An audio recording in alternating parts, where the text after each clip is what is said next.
तरंग तरंग तरंग तरंग युवा तरंग। मसीह तू हमको बचा ले, गुनाहों से छुड़ा ले, टूटी हुई है ये नैया, मसीहा तू पार लगा दे। मसीह तू हमको बचा ले, गुनाहों से छुड़ा ले, टूटी हुई है ये नैया, मसीहा तू पार लगा दे। मसीह तू हमको बचा ले।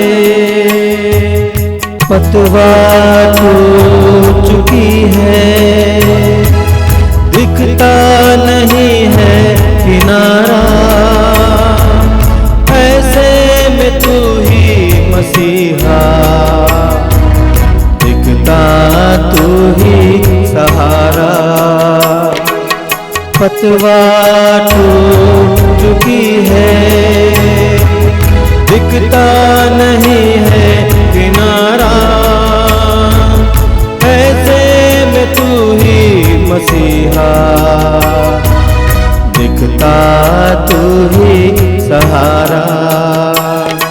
मसीह तू हमको बचा ले। हिम्मत हार रही है, छा रहा है अंधेरा,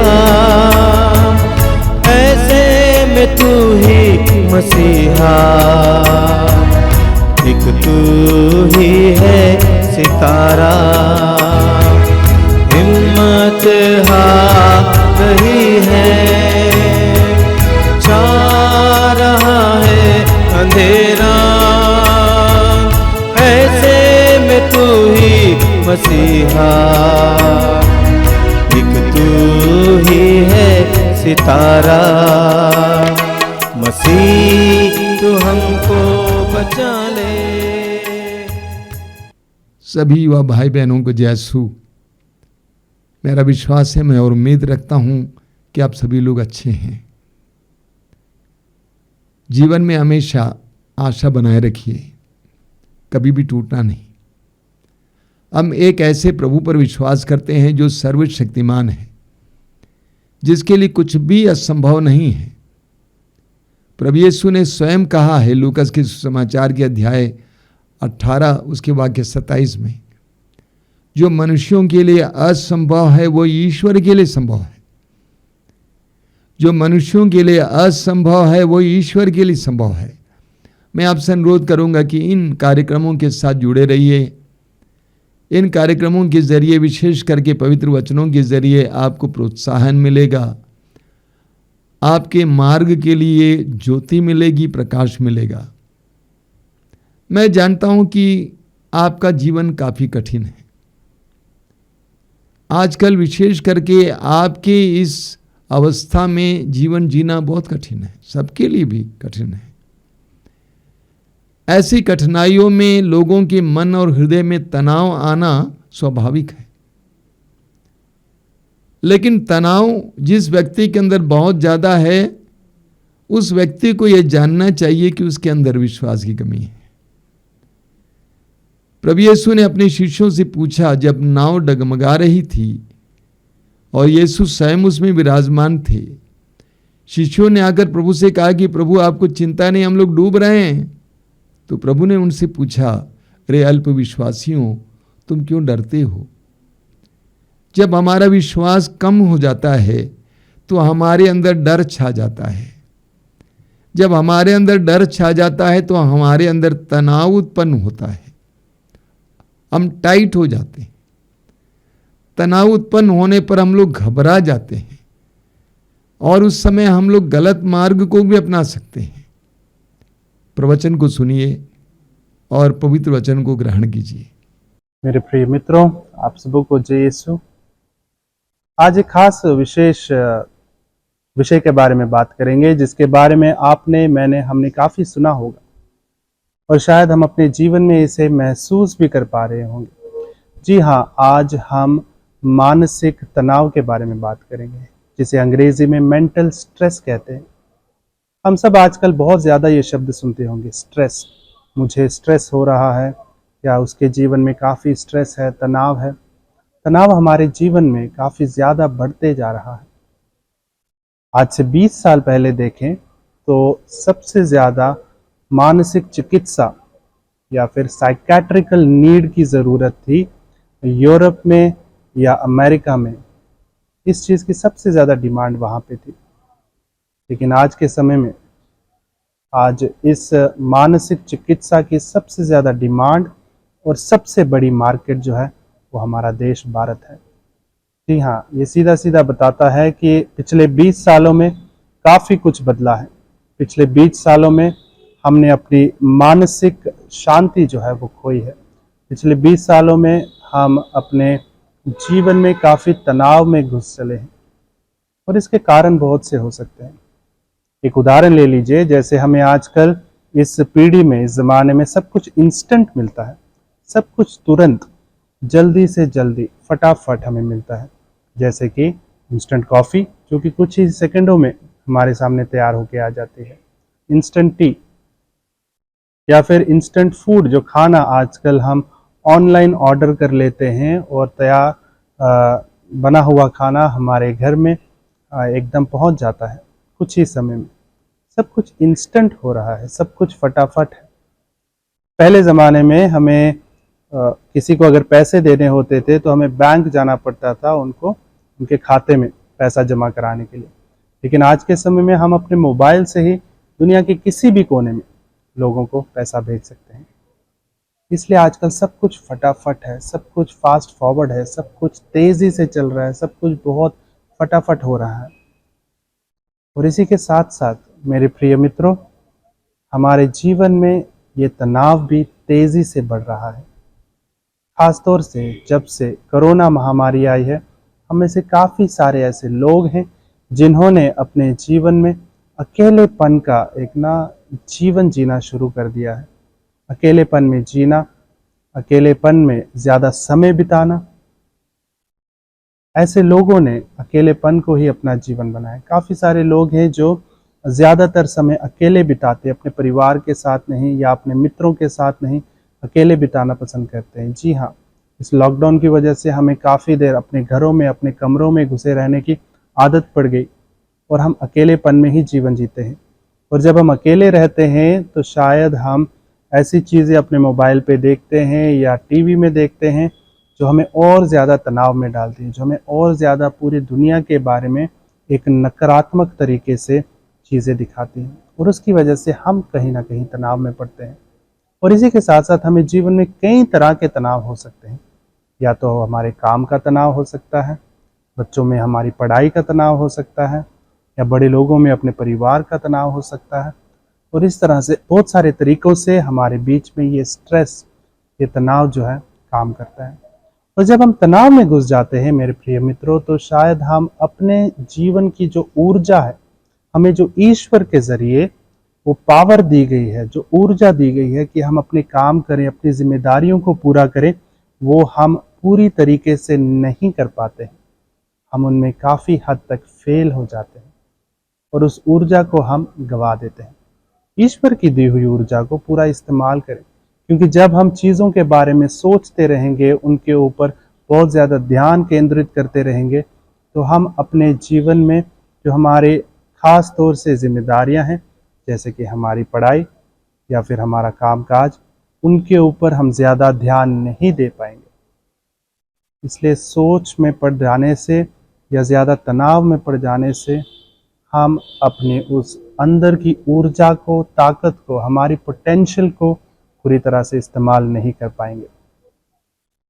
और इस सब के बीच में, तनाव के बीच में, टेंशन के बीच में, परेशानी के बीच में हमारा एक ही सहारा है, ईश्वर का वचन। जी हाँ मेरे प्यारे मित्रों, ईश्वर का वचन हमें सहारा देता है, हमें आशा देता है, हमें उम्मीद से भर देता है कि हम इस तनाव से बाहर आए। खासतौर से हम देखते हैं फिलिपियों के नाम संत पौलुस जब अपना पत्र लिखते हैं तो उसके अध्याय 4 पद संख्या 6 में लिखते हैं, किसी बात की चिंता ना करें, हर जरूरत में प्रार्थना करें। जी हाँ, किसी बात की चिंता ना करें, संत पौलुस हमें कहते हैं, और हर बात में प्रार्थना करें। प्रार्थना में बहुत शक्ति है और आजकल के युवा लोग जो हैं कहीं ना कहीं प्रार्थना से काफ़ी दूर हो रहे हैं। आजकल के युवा लोग जो हैं वो चिंता में बहुत घुस रहे हैं क्योंकि हमारे जीवन में प्रार्थना की बहुत ज़्यादा कमी है और हमें ज़रूरत है कि हम ज़्यादा प्रार्थना करें, हम ज़्यादा समय ईश्वर की उपस्थिति में बिताएं ताकि इस तनाव भरी परिस्थिति से हम बाहर आ सकें। हम में से शायद बहुत कम लोग होंगे जो ये कह सकते हैं, जी हाँ, मुझे किसी बात की टेंशन नहीं है, मेरे जीवन में किसी बात का कोई तनाव नहीं है, मेरे अंदर बिल्कुल भी स्ट्रेस नहीं है। बहुत कम लोग होंगे क्योंकि बहुत ज़्यादा लोग हैं जो अलग अलग कारणों से अपने जीवन में तनावपूर्ण तरीके से जी रहे हैं। इसलिए ईश्वर का वचन इस तनाव के समय में हमें आशा देता है कि आप किसी बात की चिंता ना करें, आप हर ज़रूरत में प्रार्थना करें। जी हाँ, प्रार्थना हमें आशा से भर देती है, प्रार्थना हमें हर तरह की चिंता से दूर रखती है क्योंकि जब हम प्रार्थना करते हैं हम ईश्वर पर आशा रख के उनसे मांगते हैं और वो आशा कभी बेकार नहीं जाती। और संत पेतरुस जो है वो अपने पहले पत्र में उसके अध्याय 5 पद संख्या 7 में हमें कहते हैं, आप अपनी सारी चिंताएं उस पर छोड़ दें, मतलब ईश्वर पर छोड़ दें, क्योंकि वह आपकी सुधि लेता है। हम चिंता करते हैं और अपने कल के लिए बहुत ज़्यादा सोचते रहते हैं। मेरे प्यारे मित्रों, हम अलग अलग चीज़ों की चिंता करते हैं जिसके कारण हम अपना जीवन पूरा खुल के जैसे ईश्वर चाहता है वैसे नहीं जी सकते हैं। और इसीलिए संत पेतरुस बिल्कुल साफ साफ कहते हैं, आप अपनी सारी चिंताएं उस पर छोड़ दें, यानी हम अपनी सारी चिंताओं को ईश्वर पर छोड़ दें क्योंकि ईश्वर हमें हर चिंता से बाहर निकालने वाला है। ईश्वर हमें हमेशा का आनंद देने वाला है। हम आज के ज़माने में अलग अलग तरह की जो टेंशन है, परेशानी है, स्ट्रेस है, उस सब से बाहर आ सकते हैं तो ईश्वर की मदद से आ सकते हैं। और इसी के साथ साथ हम चिंता करेंगे तो अपनी ही तबीयत को ज़्यादा खराब करेंगे। ईश्वर का वचन फिर से हमें एक बहुत अच्छा वचन देता है। मत्ती का शुभ समाचार उसका 6 अध्याय उसका 34 पद संख्या, कल की चिंता मत करो, कल अपनी स्वयं चिंता कर लेगा। आज की मुसीबत आज के लिए बहुत है। हमारा हर दिन जो है हमारे लिए चुनौती है मेरे प्यारे मित्रों, हर दिन चुनौती है और हर दिन की चुनौतियां हमारे लिए काफ़ी हैं कि हम आज की चुनौतियों को आज ही उनका सामना करें। कल की चिंता अगर करते हुए आज जिएंगे तो आज कब जिएंगे? अगर कल जो बीत गया उसकी चिंता भी आज करेंगे तो कल जो बीत गई, जो परेशानी चली गई, जो मुसीबत टल गई, अब उसके बारे में सोचकर हमें क्या लाभ होगा? इसलिए आज को हम सभी जीने की कोशिश करें, आज के समय को हम पूरी तरह से जिए क्योंकि ईश्वर चाहता है कि हम अपने जीवन को पूरी तरह से जिए, खुलकर जिए, खुशी के साथ, आनंद के साथ हम ईश्वर के इस दिए हुए वरदान को, इस जीवन को जीने की कोशिश करें।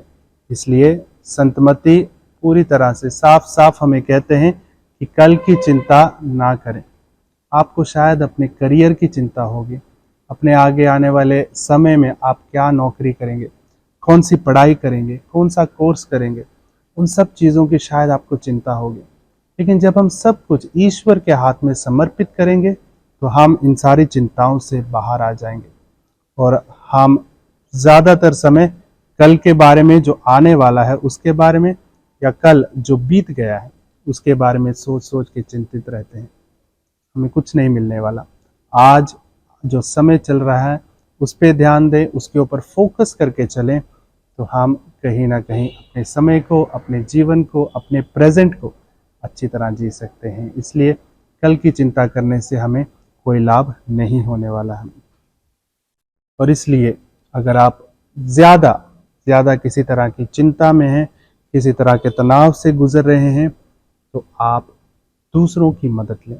जी हाँ, आप अकेले ही इस पूरी परेशानी को शायद नहीं झेल सकते हैं, इसलिए अगर आपको ज़्यादा तनाव है, चिंता है किसी चीज़ की, आप बर्दाश्त नहीं कर पा रहे हैं, तो आपको ज़रूरत है तो कि आप किसी के पास जाकर उसके बारे में बातचीत करें, क्योंकि ईश्वर का वचन साफ साफ हमें कहता है।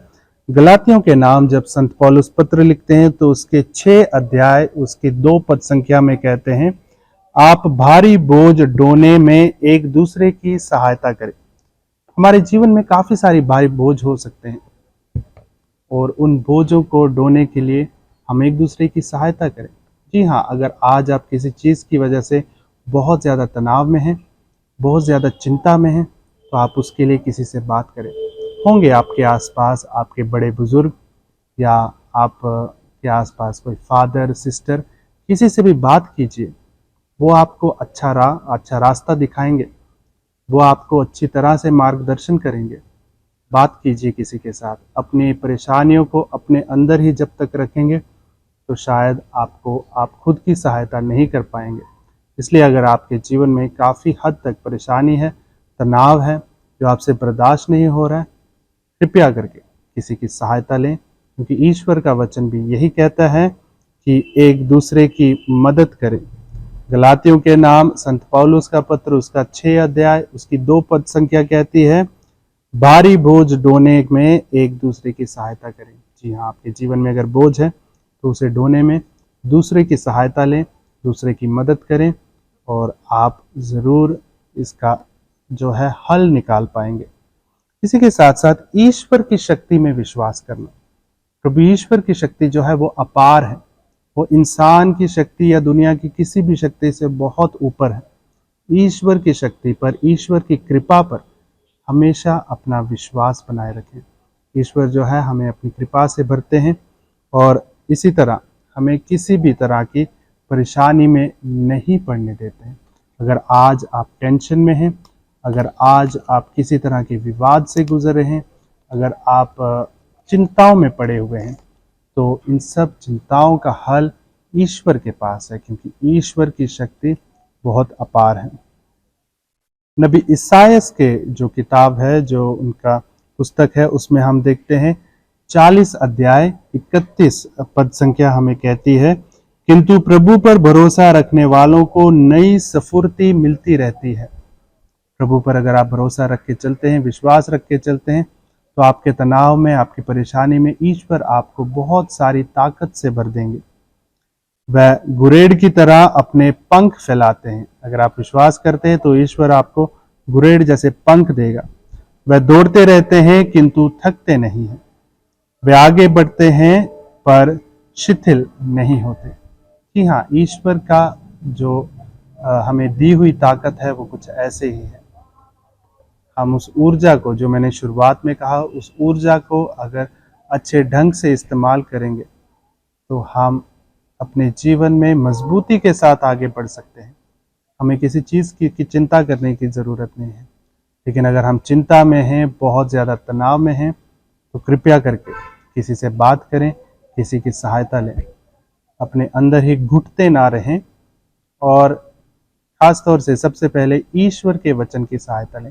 ईश्वर का वचन हर परेशानी में, हर मुसीबत में हम सबको उम्मीद से, हम सबको आशा से भर देता है और हम सब प्रभु की कृपा से अपने जीवन में आगे बढ़ते हैं। आइए प्रार्थना करें। इस सामर्थ्यवान पिता ईश्वर, हम तुझे धन्यवाद देते हैं इन पलों के लिए। ये दयालु पिता, मैं तुझे धन्यवाद देता हूं तेरे पुत्र यीशु के लिए, जो हमारे लिए एक महान आदर्श है हर बात के लिए। मैं धन्यवाद देता हूं इस समय इन छोटे भाई बहनों के लिए जो तेरे पवित्र वचनों को और सुन रहे हैं और इस कार्यक्रम में भाग ले रहे हैं। ये पिता, उनके जीवन में बहुत सारी समस्याएं हैं, भविष्य को लेकर बहुत सारी समस्याएं, बहुत सारी चिंताएं उनके अंदर है। बहुत सारे युवक युवतियों को रोते हुए मैंने देखा है पिता। तेरे पुत्र के नाम पर मैं प्रार्थना करता हूं, उन पर दया करना, उन्हें तुझ पर भरोसा रखने की कृपा देना, उन्हें तेरे पवित्र वचनों पर भरोसा रखने की कृपा देना, अपने जीवन के तनाव को दूर करने की कृपा देना। हे प्रभु यीशु, तूने अपने शिष्यों से कहा, मैं तुम्हें अपनी शांति प्रदान करता हूं, तुम्हारे लिए अपनी शांति छोड़ जाता हूं। बंद कमरे में पड़े शिष्यों के पास आकर तूने कहा, तुम्हें शांति मिले। वही शांति मेरे भाई बहनों को प्रदान करना, मेरे इन छोटे बेटे बेटियों को प्रदान करना। उनके तनावपूर्ण जीवन में उन्हें ये आवाज़ सुनाई दे, तू उनसे कह रहा है, तुम्हें शांति मिले, तुम्हें शांति मिले, तुम्हें शांति मिले। सर्वशक्तिमान परमेश्वर पिता, पुत्र और पवित्र आत्मा आपको आशीर्वाद प्रदान करे। आमीन। जय सु। वो सुबह जा रही है, ये रात आ रही है, ऐसे में तू ही मसीहा, राह तू हमको दिखा दे। वो सुबह जा रही है, ये रात आ रही है, ऐसे में तू ही मसीहा, राह तू हमको दिखा दे। मसीह तू हमको बचा ले, गुनाहों से छुड़ा ले, ऐसे में तू ही मसीहा, दिखता तू ही सहारा। मसीह तू हमको बचा ले, गुनाहों से छुड़ा ले, टूटी हुई है ये नैया, मसीहा तू पार लगा दे। मसीह तू हमको बचा ले।